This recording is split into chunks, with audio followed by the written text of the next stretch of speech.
Buckle up, buttercups. We're diving headfirst into the wild world of finance. But trust me, this isn't your typical snooze-inducing lecture. We're talking about the 2008 financial crisis, and our guide is Bethany Mclean, the journalist who co-wrote the exposé on Enron. Bethany is back, taking us through the wreckage of the financial crisis in her book, All the Devils Are Here. Get ready for a story filled with greedy bankers, shady mortgage brokers, and enough jargon to make your head spin. But don't worry, I'm here to break it all down for you in a way that's as entertaining as it is enlightening. Understanding what caused the financial crisis is kind of important. It impacted all of us, whether we realize it or not. So grab your reading glasses, pour yourself a stiff drink, and get ready for a crash course in the financial crisis, Bethany Mclean style.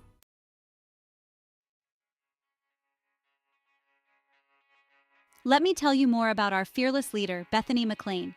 This woman is a financial journalist extraordinaire, a regular Sherlock Holmes of the financial world. In All the Devils Are Here, Bethany takes us behind the scenes of the financial crisis, introducing us to the key players. She lays out the whole tangled mess in a way that's easy to understand, even if you don't have an MBA from Harvard. Bethany shows us how the pursuit of profit led to a system where everyone was incentivized to look the other way, while things spiraled out of control. It's a story of greed, negligence, and the importance of accountability.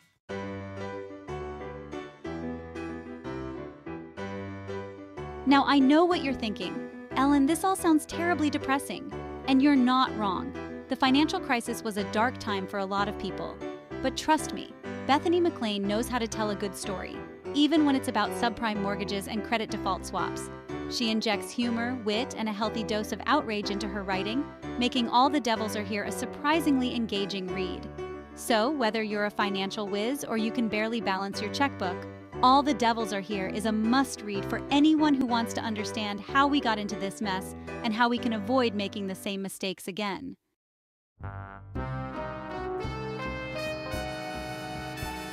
Remember those Lehman Brothers commercials with the soothing music and images of American flags? Forget all that.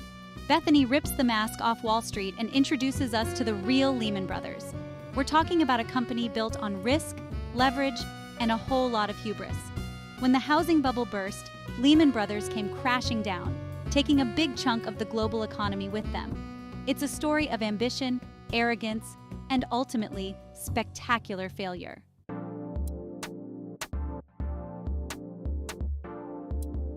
Next up, we've got Angelo Mozilo, the man who brought subprime mortgages to the masses.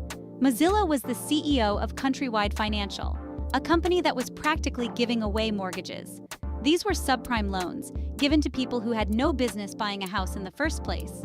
When the housing bubble burst, millions found themselves underwater, owing more on their homes than they were worth.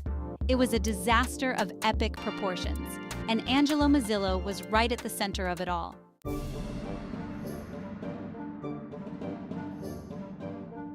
Last but not least, we have Hank Paulson, the former CEO of Goldman Sachs, who was tasked with putting out the financial fire he may or may not have helped start. Paulson was a Wall Street insider who suddenly found himself thrust into the role of financial firefighter. He was in charge of preventing the entire global economy from going up in flames. Bethany takes us inside the halls of power, giving us a front-row seat to the government's often chaotic response to the crisis. We see Paulson and his team scrambling to put together bailout packages, negotiating with panicked CEOs, and trying to reassure a terrified public. It's a story of high-stakes decision-making and the realization that sometimes, even the smartest guys in the room don't have all the answers.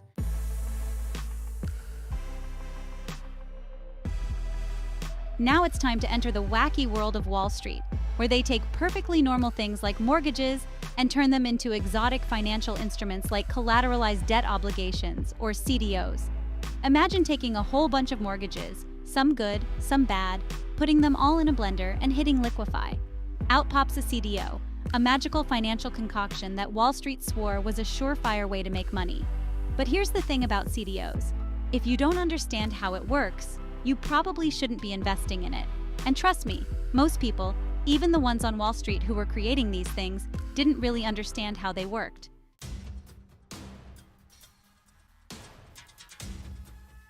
As if CDOs weren't risky enough, Wall Street came up with an even more ingenious way to gamble on the housing market: credit default swaps, or CDSs.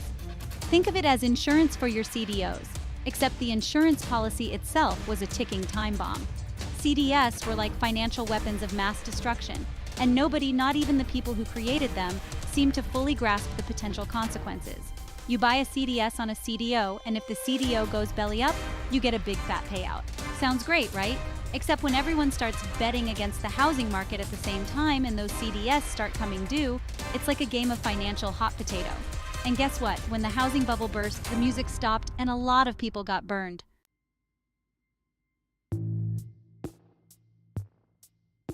Now you might be asking yourself, where were the adults in the room when all of this was going on? Well, that's a good question, and Bethany Mclean has some answers for you. Specifically, she points the finger at the rating agencies, those supposedly independent organizations that are supposed to assess the risk of financial products like CDOs. You know, those companies with the fancy-sounding names like Moody's and Standard & Poor's? They're like the financial equivalent of those teachers who give everyone an A+ just for showing up. Except instead of grades, they're handing out AAA ratings like candy, even to CDOs that were basically destined to fail. Why were they doing this, you ask? Well, it turns out that the rating agencies were being paid by the very same banks that were creating these risky CDOs. Talk about a conflict of interest. It's like asking a fox to guard the henhouse and then acting surprised when all the chickens disappear.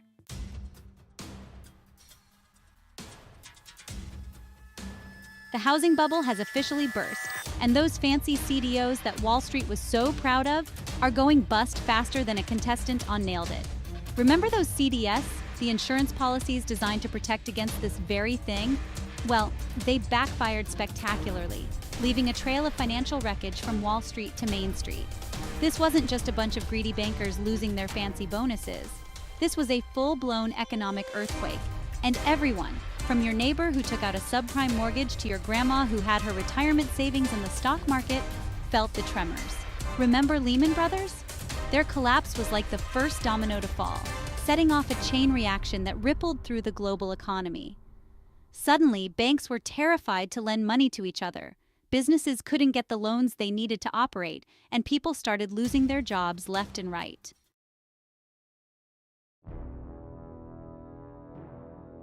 As the financial system teetered on the brink of collapse, the government stepped in with a series of controversial bailouts. Remember Hank Paulson, the former Goldman Sachs CEO turned financial firefighter? He was now holding the world's most expensive fire hose, spraying billions, no trillions, of taxpayer dollars at the very institutions that had caused this mess in the first place. Now you can imagine how well that went over with the American people, many of whom were struggling to keep their homes and put food on the table. It was a classic tale of two Americas, Wall Street getting bailed out while Main Street got sold out. To make matters worse, news reports surfaced that some of the same executives who had driven their companies into the ground were still receiving massive bonuses. Bethany Mclean doesn't shy away from this controversy. She lays bare the anger, the frustration, and the sense of betrayal that many Americans felt during this time.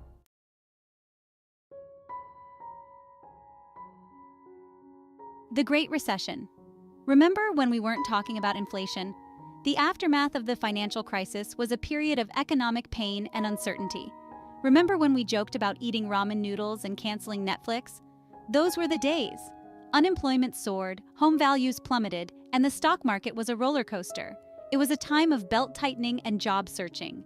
Bethany Mclean captures the human impact of the crisis. She tells the stories of families who lost their homes and workers laid off. It's a sobering reminder of the real people affected by decisions on Wall Street. Did we learn our lesson, or are we doomed to repeat this cycle? Stay tuned for key lessons and insights from All the Devils Are Here.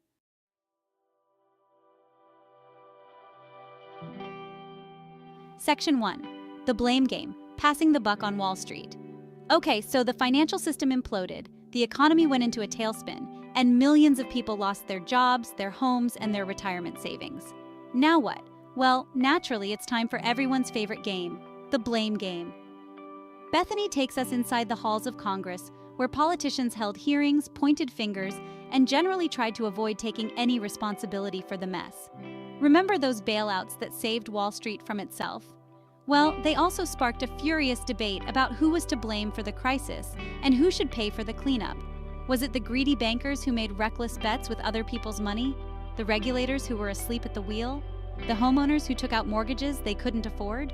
Or maybe it was all of the above, a perfect storm of bad decisions, misaligned incentives, and a whole lot of hubris. Bethany doesn't let anyone off the hook. She calls out the hypocrisy, the double standards, and the lack of accountability that allowed the crisis to happen in the first place. And she raises some uncomfortable questions about the cozy relationship between Wall Street and Washington, D.C., a relationship that often puts the interests of the powerful ahead of the needs of the many.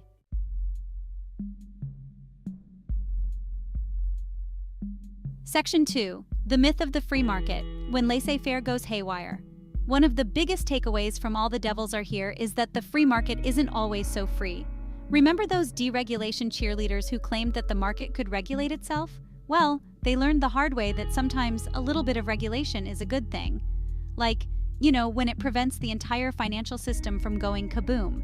Bethany shows us how decades of deregulation, combined with a culture of excessive risk-taking on Wall Street, created a system where the pursuit of profit trumped all other considerations, including, basic common sense.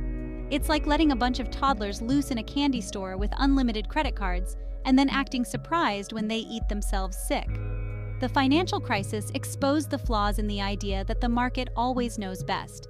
It showed us that sometimes the invisible hand of the market needs a little guidance, a little nudge in the right direction, to prevent it from turning into a fist that punches everyone in the face. And it highlighted the importance of having strong regulations in place to protect consumers, investors, and the economy as a whole from the excesses of the financial industry.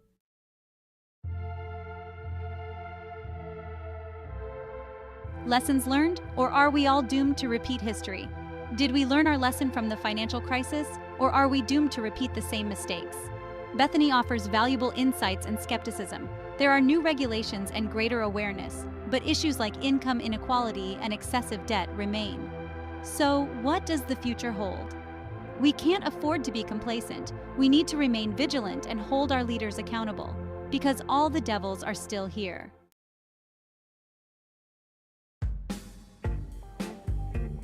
And the moral of the story is, so there you have it, folks. All the Devils Are Here is a wild ride through the financial crisis, but it's also about human nature and greed. Even the smartest people can make colossal mistakes when money's at stake. The moral? That's for you to decide. But here are a few takeaways to ponder. Be wary of anyone claiming to have all the answers in finance, especially if they're selling something complex. Run in the other direction. Don't be afraid to ask questions. If you don't understand, someone might be pulling a fast one. Nobody wants to be the last one in financial musical chairs. Knowledge is power. The more you understand, the better equipped you'll be.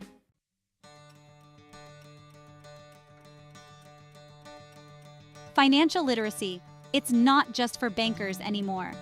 One of the most important messages of All the Devils Are Here is that financial literacy is essential for everyone, not just Wall Street hotshots and economics professors. You don't need an MBA from Harvard or a degree in rocket science to understand the basics of personal finance, investing, and the risks and rewards of the market. Think of it this way. You wouldn't drive a car without knowing how to steer, brake, and accelerate, would you? Well, navigating the world of finance is kind of like driving, except instead of potholes and traffic jams, you have to watch out for predatory lenders, shady investment schemes, and those pesky market crashes that seem to happen every few years. The good news is that there are tons of resources available to help you boost your financial literacy, from books and articles to podcasts and online courses. You can learn about budgeting, saving, investing, and even how to read a stock chart without having your head explode, I promise. So, what are you waiting for? Get out there and start learning. Your future self and your bank account will thank you for it.